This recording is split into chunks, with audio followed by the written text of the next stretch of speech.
Halo, Mbak Dian sudah ada? Halo Ibu. Selamat siang Mbak Dian. Selamat siang, siang di sini. Di sana pagi, siang, sore? Siang Bu, jam 12.30. Jam 12.30. Oh ya, berarti nggak jauh Iya. berbeda ya. Ini ya, Iya. ini. Oke. Nah, terima kasih ya Mbak Dian ya atas kesediaannya untuk mengisi rebon hari ini. Mungkin sebelum saya mulai, kita cek dulu ya PPT-nya mungkin Oke Ibu. kalau ada. Oke. Oh ya, ya, mestinya diizinkan share. Oke, Oke. oke, mungkin coba di slideshow.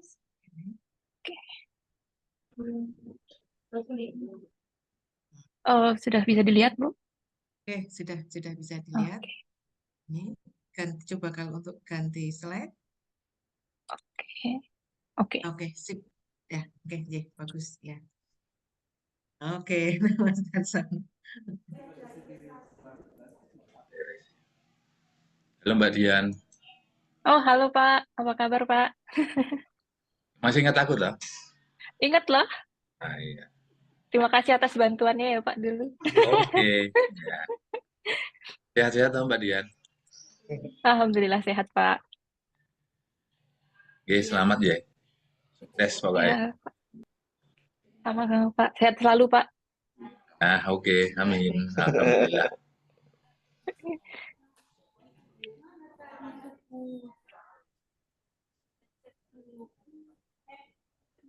Oke, ini pesertanya sudah ada sekitar 15. Mungkin sambil kita mulai aja ya, Mbak Dian ya. Ya. Saya ini Assalamualaikum warahmatullahi wabarakatuh. Selamat siang dan salam sejahtera. Yang saya hormati Mbak Dian Putri Hastuti dan juga Bapak Ibu, rekan-rekan dosen dan juga rekan-rekan mahasiswa ini yang telah meluangkan waktunya untuk menghadiri acara Rebon hari ini. Puji syukur kehadirat Allah Subhanahu wa taala bahwa pada kesempatan hari ini kita masih bisa berkumpul untuk mengikuti acara seminar Rebon pada siang ini. Dan Rebon hari ini akan diisi dari KPK FTK ini dengan menghadirkan Mbak Dian Putri Hastuti sebagai pembicara ini dengan judulnya Graphene Based Heterostructure for Spintronics Application. Nah, ini saya bacakan dulu ini CV-nya ya. Ini Mbak Dian Putri Hastuti ini sekarang bekerja sebagai peneliti di National Institute of Advanced Technology AIS ya. Ya. Dan Mbak Dian ini lulus S3 pada tahun 2023 ya, September 2023, jadi masih seger ini ya. Ini dari Universitas MI, kemudian menyelesaikan studi S2-nya di Universitas Gadjah Mada pada tahun 2019 dan menyelesaikan pendidikan S1-nya di Universitas Sanata Dharma tahun 2017 ini. Dan beliau sekarang menjadi periset ya di ini di National Institute of Advanced Industrial Science and Technology. Nah, dan terima kasih sekali kepada Mbak Dian ya atas kesediaannya untuk berbagi ilmu nih ya kepada kami yang di sini. Untuk menyingkat waktu, kami persilakan waktunya. Waktu presentasi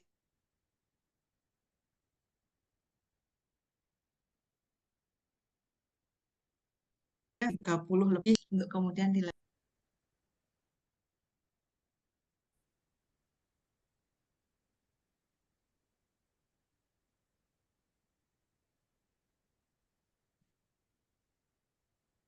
Maaf Bu, ini agak putus-putus tadi. Ini suara saya terdengar jelas atau tidak ya?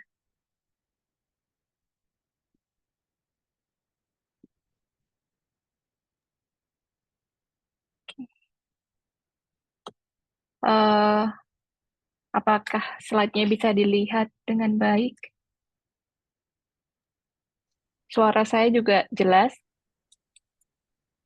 Jelas. Oke, baik. Terima kasih. Jadi, terima kasih Bu Palupi sudah memperkenalkan saya. Juga terima kasih atas eh, kesempatannya untuk saya berbagi dan menjelaskan tentang riset saya sebelumnya. Jadi, pertama-tama izinkan saya memperkenalkan diri lagi. Nama saya Dian Putri Astuti, biasanya dipanggil Dian. Saya saat ini bekerja sebagai researcher di National Institute of Advanced Industrial Science and Technology di Research Center for Emerging Computing Technologies. Lalu topik yang akan saya bicarakan hari ini adalah tentang first principle study of electric field effects on graphene-based heterostructure for battery and spintronics application. Lalu sebelum lanjut, saya ingin memberikan sedikit background tentang pengalaman riset saya. Jadi, riset saya itu berkutat di sekitaran material 2 dimensi. Pertama kali saya melakukan penelitian itu saat saya menempuh studi magister di Universitas Gadjah Mada dengan dosen pembimbing Pak Solihun. Lalu tema penelitian saya waktu itu tentang Germanin, Structural Stability Study of Multi-Vacancy Germanin. Jadi saat itu saya membuat beberapa variasi dalam Germanin, lalu diteliti structural stability-nya dengan DFT. Kemudian setelah saya lulus, saya melanjutkan studi doctoral degree di Mie University di bawah supervisi oleh Profesor Koji Nakamura. Mungkin ada beberapa yang familiar karena beliau sering ke UGM juga. Topik yang saya teliti waktu saya menempuh doctoral degree itu electric field effect of lithium capacity in defective bilayer graphene dan tunable spin Hall effect of graphene molybdenum disulfide heterostructure. Jadi tetap di material 2 dimensi, namun di doctoral degree saya lebih fokus ke graphene dan heterostructure-nya. Topik ini juga yang akan saya bagikan hari ini. Kemudian setelah saya lulus S3 September tahun lalu, saya melanjutkan penelitian saya di AIS sebagai postdoc researcher mulai dari Oktober sampai bulan Maret tahun ini.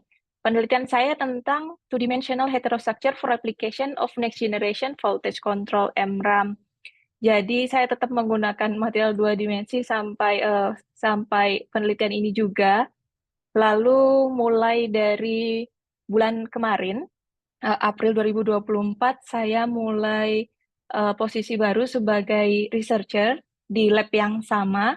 Saya melanjutkan penelitian saya tentang graphene-based heterostructure, namun kali ini untuk aplikasi di voltage controlled MRAM, di next generation MRAM yang saat ini di research center saya memang sedang menjadi fokus. Kemudian pertama-tama ini adalah konten dari presentasi hari ini. Yang pertama introduction and method, kedua graphene and other two-dimensional material, yang ketiga lithium intercalation in bilayer graphene, lalu spin Hall conductivity in graphene molybdenum disulfide heterostructure, dilanjutkan oleh conclusion, dan yang terakhir adalah prospect graphene-based heterostructure for device. Lalu sebagai background, graphene ini mempunyai banyak properti yang sangat baik. Contohnya memiliki thermal conductivity yang sangat tinggi, lalu memiliki surface area yang besar, dan juga memiliki mechanical property yang sangat baik, seperti yang modulus pada nilai ini.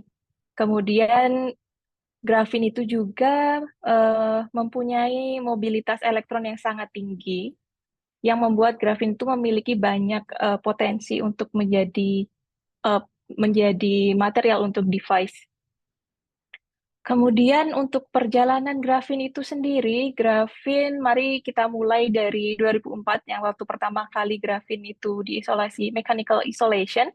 Lalu tahun 2010 peneliti yang sama mendapatkan Nobel dan itu juga menandai first round dari penelitian di bidang industri grafin. Lalu penelitian di grafin ini sebenarnya ada naik turun juga, termasuk banyak penelitian yang gagal dan lain-lain. Kemudian sekitar 2018 Ford Motor Company itu menggunakan grafin sebagai salah satu bahan di voice reduction di mobil mereka. Lalu sampai sekarang graphene based structure itu masih terus ditekuni di bidang material dan prospeknya di masa depan graphene akan menggantikan material-material yang tiga dimensi yang saat ini digunakan dan akan menjadi salah satu bahan penting yang akan menjadi bahan komersil. Kemudian untuk aplikasi grafin ini dibagi menjadi beberapa bagian. So, yang pertama heterostructure, single layer, multi layer.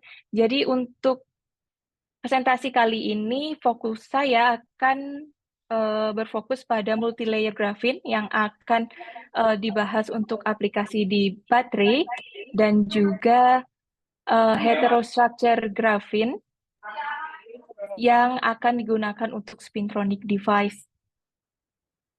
Kemudian dalam meneliti grafin ini juga banyak problem dan challenge-nya. Jadi problemnya grafin ini karena material dua dimensi saat fabrikasi sangat rentan terhadap ketidakmurnian atau sangat rentan terhadap defect. Juga grafin memiliki zero band gap. Lalu challenge di sini itu tunability. Jadi bagaimana kita memanfaatkan atau mengontrol tuning grafin itu untuk dapat digunakan dengan baik. Kemudian untuk berbicara lebih lanjut tentang defects, jadi di sini dijelaskan berbagai macam defect dalam two-dimensional material. Jadi ada point defect yang termasuk vacancy, kemudian ada pattern defect, interlayer defect, and line defect. Fokus pada penelitian hari ini adalah tentang point defect dan interlayer defect atau yang sini. Jadi sebagai highlight-nya, walaupun two-dimensional material termasuk grafin ini sangat memiliki properti yang sangat baik, namun saat fabrikasi grafin ini rentan terhadap defect. Lalu sebagai banyak usaha dilakukan untuk tetap menggunakan imperfect grafin itu sendiri, juga kadang-kadang defect itu juga dibuat secara artificial untuk memperoleh kualitas yang kita inginkan. Lalu salah satu properti of grafin yang sangat terkenal yaitu grafin memiliki zero band gap. Ini adalah ilustrasinya. Di rakon ini, di sekitaran di rakon ini terdapat banyak properties yang dapat digunakan untuk device nantinya. Lalu kemudian untuk tunability, biasanya di semiconductor dan material lainnya, doping dan menggunakan electric field adalah metode yang umum. Kali ini di research ini metode yang akan digunakan adalah dengan memberikan external electric field kepada grafin untuk mendapatkan properties yang kita inginkan. Kemudian tujuan dari penelitian ini adalah untuk mengetahui efek dari external electric field pada defected grafin dan untuk diaplikasikan sebagai lithium battery anode. Juga yang kedua, efek external electric field terhadap band gap dan spin generation di grafin molybdenum disulfide heterostructure. Kemudian untuk highlight-nya, jadi di penelitian yang saya akan jelaskan ini gabungan dari beberapa penelitian sebelumnya juga, yang sebelumnya ya. Lalu dan lithium intercalation in bilayer graphene, satu topik ini yang sekarang masih pre-publication, jadi mungkin saya tidak bisa cerita banyak. Namun yang band gap dan spill Hall conductivity mungkin saya akan cerita lebih banyak lagi. Lalu selanjutnya untuk computational method yang digunakan adalah menggunakan FLPW method. Jadi FLPW method ini yang membedakan dengan DFT pseudo-potensial, contohnya adalah aproksimasi di full potential method ini tidak menggunakan aproksimasi, jadi potensial dan wave function-nya dihitung dengan mempertimbangkan 3 region ini, vacuum region, interstitial region, and core region, atau muffin tin region. Lalu saat kita menggunakan external electric field dalam sistem tersebut, itu juga external electric field term-nya mempertimbangkan 3 region ini, vacuum, interstitial, dan core. Jadi keunggulannya itu di sistem ini, FLPW dapat menghitung external electric field di sistem 2 dimensi ini dengan baik. Kemudian ini ilustrasi jalannya DFT calculation in general. Kemudian sebagai background untuk hasil pertama, jadi dalam penelitian ini motivasinya adalah untuk memperbesar kapasitas lithium baterai dengan menggunakan material berbasis 2 dimensi. Lalu ini adalah ilustrasi baterai, graphite based baterai yang sangat umum digunakan sekarang, dan ketentuan untuk mengganti anode itu beberapa propertiesnya harus memiliki kapasitas yang tinggi, konduktivitas yang bagus, anti korosi, lalu minimum strukturnya tidak gampang berubah, lalu bekerja pada suhu yang tinggi dan rendah. Kemudian anode yang sekarang digunakan itu menggunakan graphite dengan kapasitas 372 mAh per gram. Lalu motivasi saya di sini adalah untuk mencari material 2 dimensi yang bisa melebihi kapasitas graphite saat ini. Lalu karena sebelumnya penelitian saya juga di multi-vacancy, jadi multi-vacancy in Germanin, saat S3 harus ada konektivitas, jadi monovacancy in Germanin and multi-vacancy in Germanin ini saya extend ke monovacancy in graphene. Ini dari eksperimen, dari penelitian sebelumnya, dari eksperimen. Kemudian di monovacancy system, ini ilustrasinya, graphene and Germanin, dua-duanya memiliki struktur honeycomb dan memiliki properti yang hampir mirip. Jadi ini hasil penelitian saya waktu S2 dulu tentang multi-vacancy in Germanin. Kemudian untuk sistem yang saya lakukan untuk graphite, untuk anode, saya mengkombinasikan 2 layer, jadi 2 layer graphene ditumpuk, kemudian salah satu layernya yang atas ini dibuat monovacancy, 1 atom dihilangkan, jadi 1 atom di tengah, 1 atom dibuang, kemudian lithium intercalated di tengah-tengahnya, dan ternyata hasilnya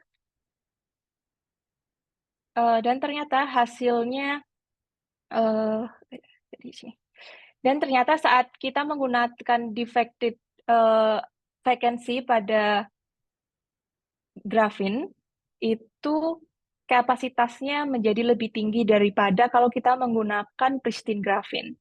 Jadi bisa dilihat di sebelumnya sini bagaimana akumulasi charge-nya lebih tinggi di bagian sekitar defect dibandingkan yang pristine sebelah sini.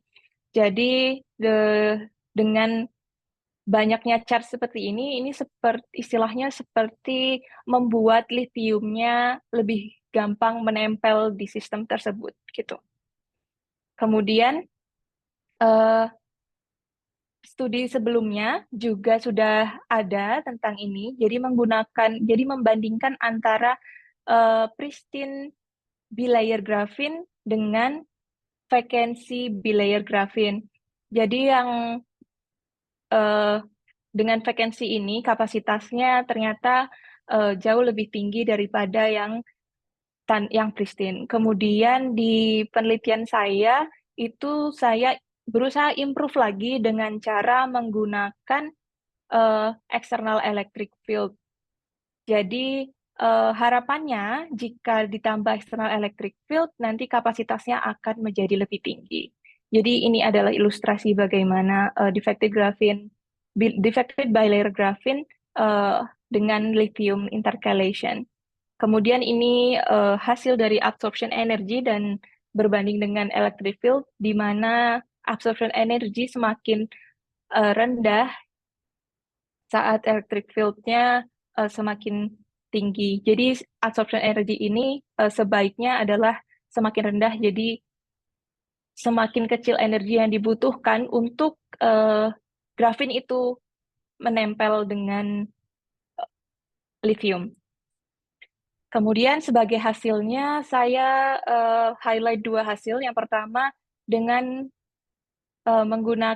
dengan menciptakan vacancy pada top layer ini,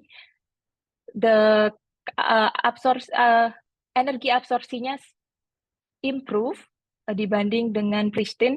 Kemudian setelah menggunakan external electric field seperti diilustrasikan di sini adalah perbandingan hasilnya dari 3 sistem yang saya teliti.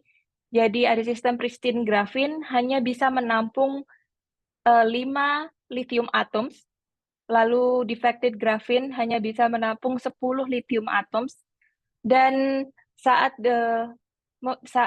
dikenakan electric field, kapasitasnya menjadi 12 atoms of lithium atoms. Jadi ini yang menjadi novelty dari penelitian ini. Kemudian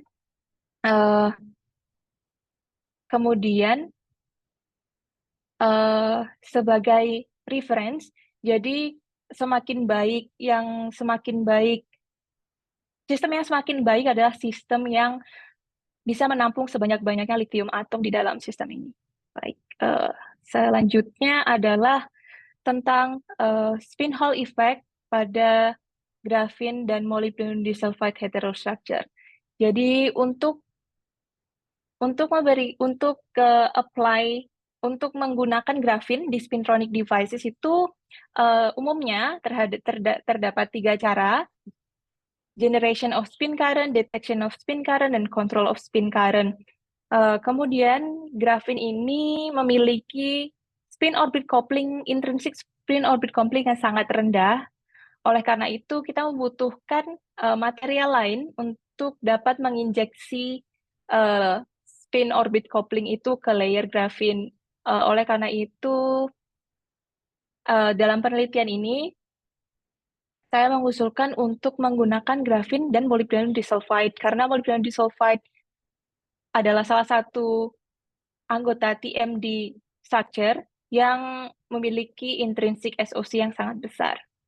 Kemudian dalam penelitian ini motivasinya adalah untuk mendesain material 2 dimensi dengan tunable spin Hall conductivity untuk nanti digunakan pada spintronic devices yang dengan ukuran yang kecil. Material 2 dimensi untuk spin current generation ini memiliki beberapa manfaat. Yang pertama, electronic properties-nya pada material 2 dimensi itu tunable karena by structure mereka sangat tipis. Juga grafin ini memiliki spin transport yang sangat tinggi dan juga spin diffusion length yang sangat panjang. Namun kekurangannya hanya grafin ini tidak memiliki intrinsic spin orbit coupling. Kemudian spin Hall effect ini lalu menjadi topik yang penting untuk nantinya memperkenalkan grafin sebagai spintronic device. Ini ilustrasi bagaimana spin Hall effect di material 2 dimensi. Kemudian ini adalah aproksimasi untuk menghitung spin Hall conductivity. Jadi ada dua spin Hall conductivity, jadi ada dua komponen, spin orbit coupling dan juga energy gap. Jadi untuk memperbesar spin Hall conductivity, kita membutuhkan spin orbit coupling yang tinggi dan juga energy gap yang rendah. Untuk hasilnya, jadi saya membandingkan 3 sistem grafin molybdenum disulfide heterostructure dengan electric field. Jadi dari sini, ini tanpa electric field, ini dengan electric field negatif, dan ini positif.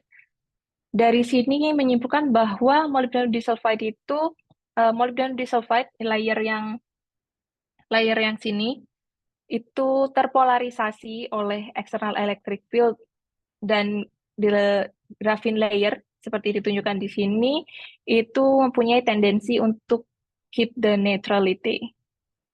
Kemudian, sebagai hasilnya di electronic structure, gabungan dari grafin dan molybdenum sulfide heterostructure ini ternyata bisa membuka band gap di band structure. Jadi sebelumnya jika kita menghitung grafin pristine, tidak ada band gap atau zero band gap, tapi saat kita menggabungkan grafin dan molybdenum disulfide sebagai heterostructure, kemudian kita mendapatkan band gap yang kecil, tapi di rakons, atau dilihatkan di merah sini, di kotak merah ini, di rakonnya tetap seperti tetap ada dan maintain, dan di rakonnya tetap seperti grafin pristine. Kemudian asal mula dari adanya band gap ini adalah karena symmetry breaking, karena kita membuat structure-nya itu sekarang menjadi dua layer, jadi molybdenum disulfide dan grafin.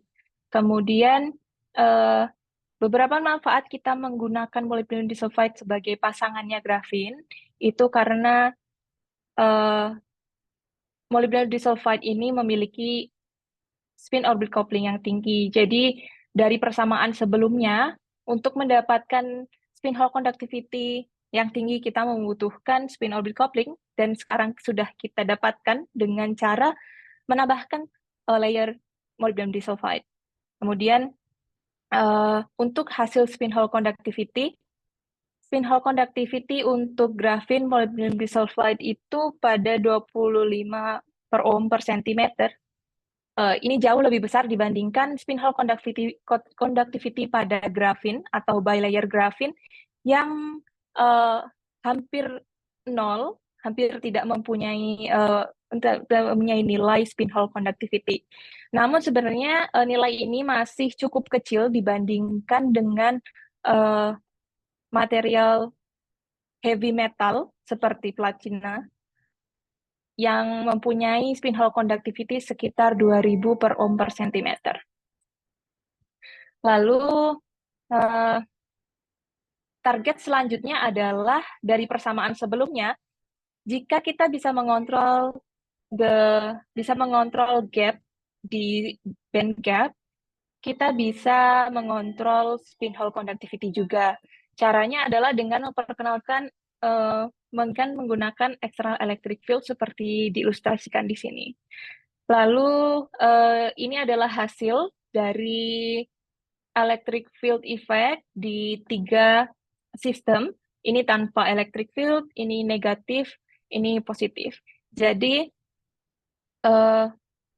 dari hasil ini bisa kita simpulkan bahwa electric field ini bisa mempengaruhi electronic properties, atau di sini konteksnya mempengaruhi nilai band gap di electronic band structure. Kemudian ini adalah hasil dari band gap berbanding dengan electric field effect yang dikenakan terhadap sistemnya. Kemudian ada yang menarik di sekitaran sini, di sekitaran electric field bernilai positif, yaitu insulator to metallic transition. Jadi ada transisi dari insulator ke metal, isolator ke metal, pada nilai electric field 0,26 sampai 0,48. Kemudian dengan hasil ini saya menyimpulkan bahwa saya berhasil untuk mengontrol besarnya band gap di sistem ini dengan menggunakan electric field. Kemudian untuk hasil spin hole conductivity sendiri, di sini adalah hasilnya spin hole conductivity dan di sini hasil band gap untuk rentang external electric field yang sama. Jadi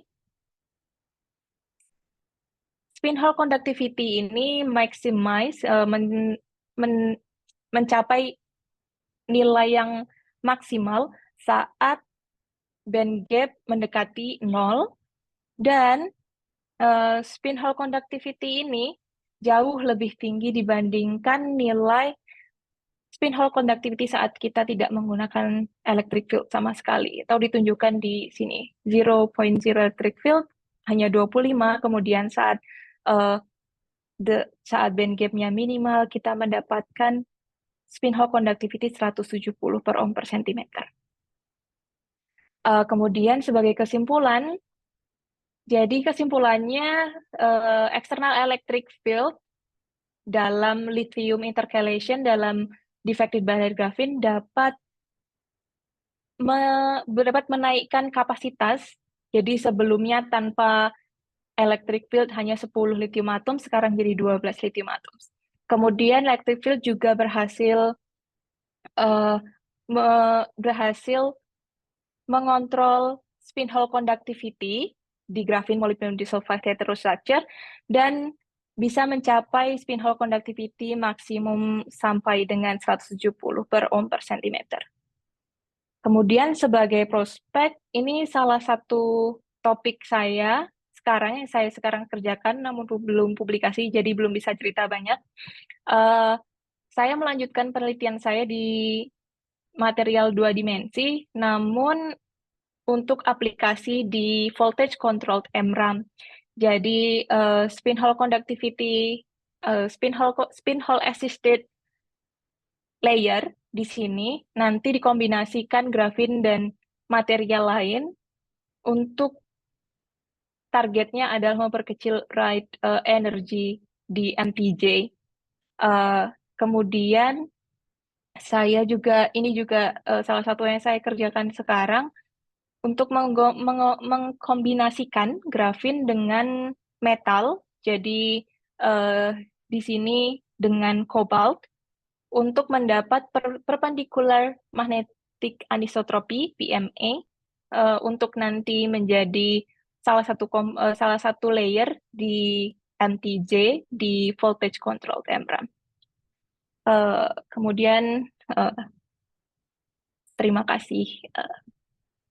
That's all. Terima kasih Mbak Dian Putri Hasuti. Iya, Bu. Jadi sangat menarik sekali ini ya.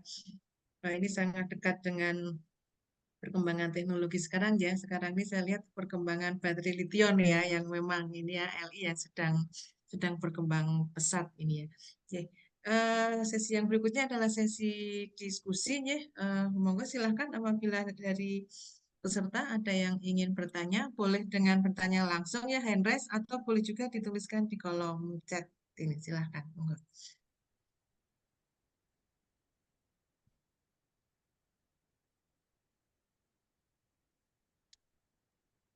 Ini sambil menunggu ini ya,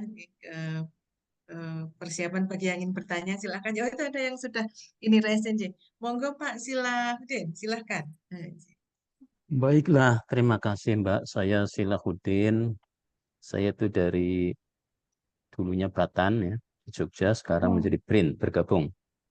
Di dalam apa riset ataupun di dalam alat yang kami punya yang namanya siklotron itu ada namanya BIMPROB, yaitu alat untuk mengukur arus berkas ion di dalam siklotron. Nah, itu terbuat dari grafit gitu ya. Di mana grafit itu memang konduktor dan dia suseptibilitas magnetnya itu adalah rendah gitu ya, mungkin mendekati dia magnetik. Nah, saya ingin tanyakan grafit ini merupakan suatu ya material bagi saya tuh baru ya, mendengarnya aja baru gitu karena sejak dulu saya tidak berkutat di masalah material gitu ya. Jadi grafin ini bedanya dengan grafit bagaimana pada pada dasarnya gitu ya. Jadi barangkali apakah mungkin suseptibilitas magnet, kalau saya lihat konduktivitasnya mungkin hampir-hampir sama antara grafin dengan grafit gitu ya. Nah, tapi suseptibilitasnya magnet bagaimana kalau dia suseptibilitas magnetnya itu lebih rendah daripada grafit, barangkali ini merupakan bahan yang lebih cocok untuk mungkin kami melakukan modifikasi dari bahan grafit menjadi grafin untuk pengukuran arus berkas ion, karena memang syaratnya pengukur berkas arus berkas ion di dalam siklotron ini selain memang punya konduktivitas yang tinggi, juga susceptibilitas magnetnya yang rendah, sehingga karena dia kan di dalam siklotron ada medan magnet sehingga tidak terpengaruh adanya medan magnet tersebut. Jadi pertanyaan saya jelasnya adalah dari segi susceptibilitas magnet itu mana yang lebih rendah antara grafin dengan grafit? Terima kasih, Mbak. oke, terima kasih atas pertanyaannya, Pak. Sangat baik sekali. Oh, ini pengetahuan baru juga untuk saya. Jadi grafin itu single layer. Jadi satu layer, satu layer sangat tipis of graphite. Grafit itu in general eh, terdiri dari ribuan layer grafin. Sangat banyak layer grafin lalu membentuk grafit yang agak tebal dibanding grafin. Lalu grafin ini yang hanya single layer. Untuk sifat magnetiknya, grafin ini non-magnetik. Jadi mungkin kalau butuhnya non-magnetik, grafin ini cocok. Cuman saya kurang paham dengan sistem yang Bapak jelaskan tadi. Saya hanya bisa menjelaskan dari propertiesnya itu. Juga grafin ini memiliki konduktivitas yang tinggi, seperti saya tadi tampilkan di slide sebelumnya. Eh, jadi ya itu Pak, mungkin jadi menarik juga, mungkin saya bisa baca-baca lagi nanti. Apakah cukup menjawab Pak? Tentang sifat kemagnetannya dibandingkan grafit itu dia lebih rendah atau lebih tinggi, Mbak? Artinya dia terpengaruh oleh medan magnet, dia lebih rendah atau lebih tinggi dibandingkan dengan grafit gitu. Kalau itu sebenarnya saya belum cukup itu ya Pak. Untuk ini mungkin saya setelah ini bisa diskusi lagi. Yang saya tahu grafin itu non magnetik. Jadi dia tidak bersifat magnet sama sekali. Iya, terima kasih, Mbak. Sama-sama. Ya, terima kasih Pak Silaudin. Monggo silahkan kalau ada pertanyaan yang lain, silahkan. Bisa raise hand ya, atau bisa juga dituliskan di kolom chat ya. Sambil menambahkan ya Bapak Ibu dan rekan-rekan mahasiswa, silakan untuk mengisi ini daftar hadir ya. Ada linknya ada di kolom chat. Ini ada pertanyaan lagi nih dari yang sudah raise hand, dari Bu Kotimah ya, silakan monggo Bu Kotimah langsung saja.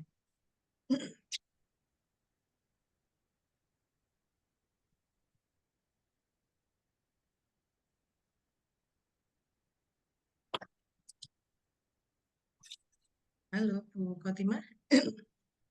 Ya, silakan monggo.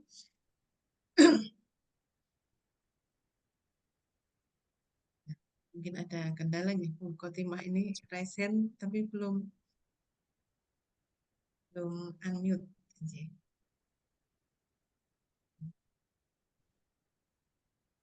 Oke, atau sambil menunggu Bu Kotimah ini ya mulai ini ini mungkin sedikit pertanyaan ini. Saya juga awam ya di bidang grafin ini. Berarti penelitian yang dilakukan Mbak Dian ini eksperimen atau lebih ke simulasi? Simulasi, Ibu, DFT Oh, calculation. Ya, simulasi menggunakan DFT gitu ya. iya, iya. Oh, jadi menyisipkan di situ. Berarti bagaimana dengan menambahkan potensialnya itu juga diberikan simulasi gitu ya, diberikan Iya, potensial seberapa gitu ya, kemudian iya, divariasi gitu ya. iya, betul. Nah, running time-nya, itu ada lagi, itu sambil Bu Khotimah, ada lagi yang recent ini dari Bu Yosepin Novita, langsung aja, Bu Yosepin Novita, silahkan. Halo Mbak Dian, Halo, Mbak Yosefin. terima kasih presentasinya sangat bagus sekali. Eh, saya tertarik dengan penelitian Mbak Dian yang sekarang. Boleh lihat lagi penelitian Mbak Dian yang sekarang nggak, Mbak? Boleh. Yang ini, Spin Hall Assisted Voltage Controlled MRAM. Iya, Boleh dijelaskan nggak, Mbak? Kira-kira untuk, kan ini mau spin injection current menggunakan material 2 dimensi. Tapi iya, tadi Mbak Dian bilang kan kalau yang material 2 dimensi itu spin orbit couplingnya kecil. Nah, itu tips untuk apa ya? Mungkin tips untuk controlling spin current-nya dengan apa tuh namanya? Dengan voltage control itu arahnya kemana dan bagaimana mekanismenya? Mungkin bisa dijelaskan sedikit, Mbak. Kebetulan baik. karena menurut saya ini sangat menarik. Terima kasih. Iya, terima kasih pertanyaannya sangat menarik. Jadi, eh, di sini grafin ini akan sebenarnya nggak necessarily grafin, jadi bisa material 2 dimensi lain seperti grafin dan kombinasi. Jadi kan grafin based heterostructure. Jadi saat ini tuh yang dicari material yang menunjukkan properties half metallic.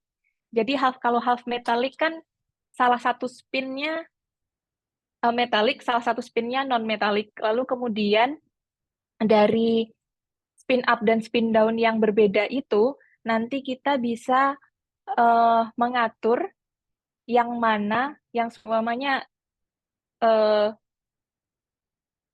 tunable by electric field. Jadi kalau nanti kita ubah sebagai nanti kita apply electric field, nanti half metallic up ya up-nya yang touching like I don't know how to explain, maybe like this.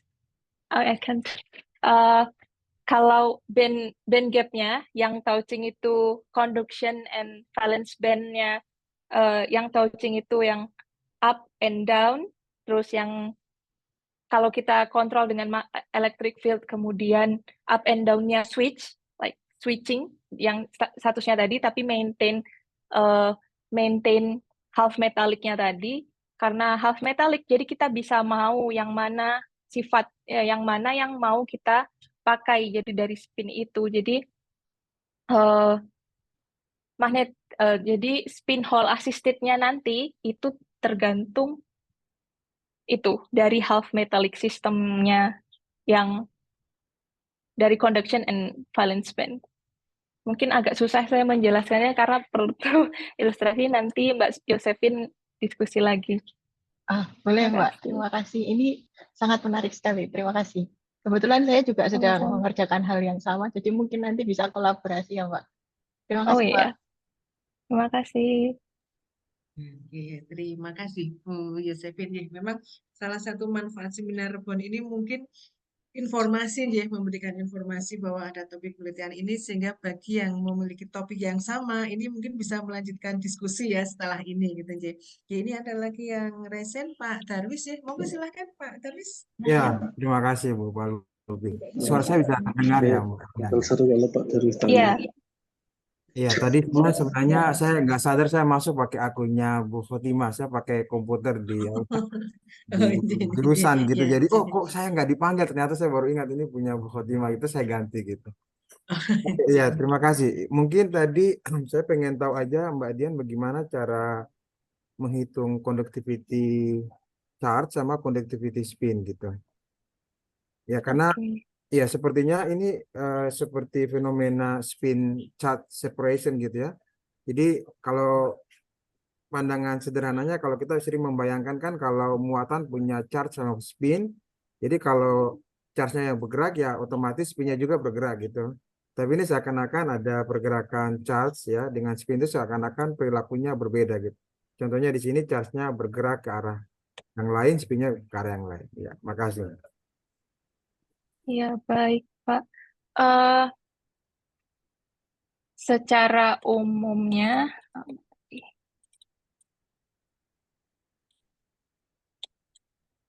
mungkin ilustrasinya spin Hall conductivity itu bisa dijelaskan di sini ya. Ini charge current, ini spin current, lalu spin Hall conductivity-nya itu perpendikular. Jadi perpendikular atau transfer eh, dibanding arah dari spin current dengan charge current gitu. Jadi spin Hall conductivity ini secara umum adalah kuantifikasi dari yang perpendikular itu, spin yang arah perpendikular itu. Kemudian untuk bagaimana cara menghitungnya, itu mungkin saya bisa menunjukkan, bentar, saya bisa menunjukkan paper.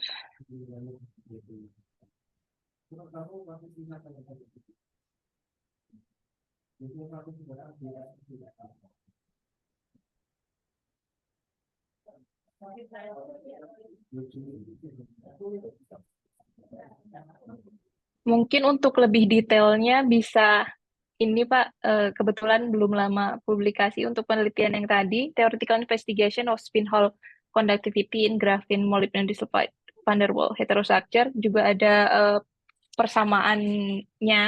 Namun untuk kalau tentang teknis aplikasinya ke DFT, saya kurang paham karena semua code-nya dibuat oleh sensei saya, ini Nakamura Sensei.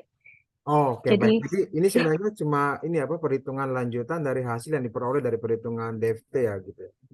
iya, Oh, Pak. cuma dapat ini ya. Makasih Mbak Jan ya. Terima kasih. Terima kasih Pak Darwis ini ya nih.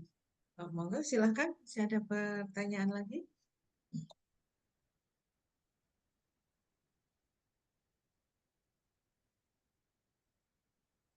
Monggo. Dan sekali lagi saya mengingatkan ya untuk ini mengisi presensi ya yang ada di link di kolom chat ini.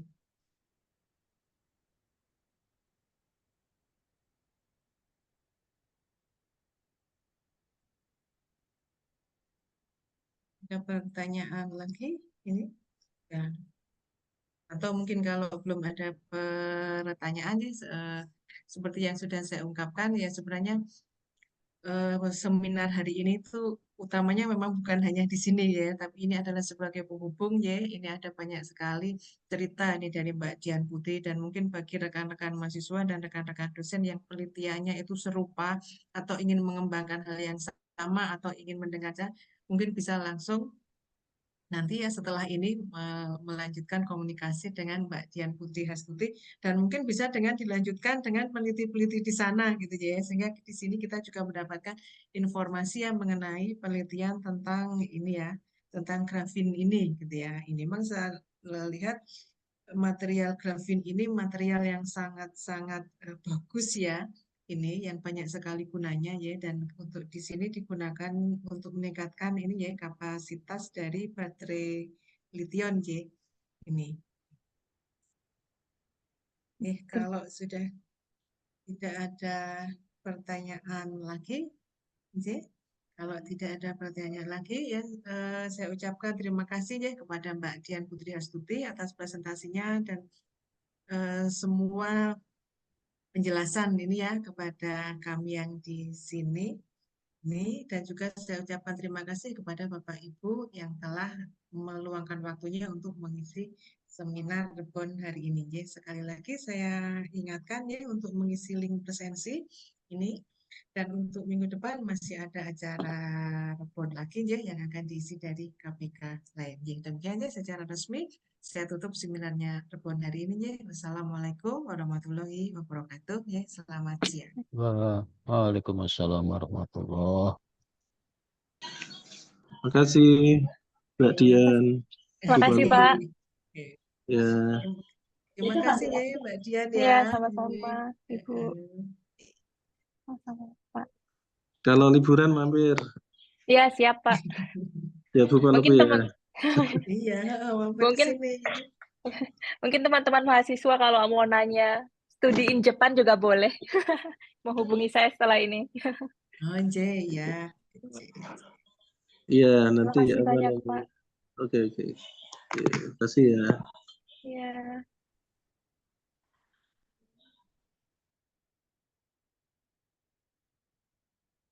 Oke, saya tutup ya ini.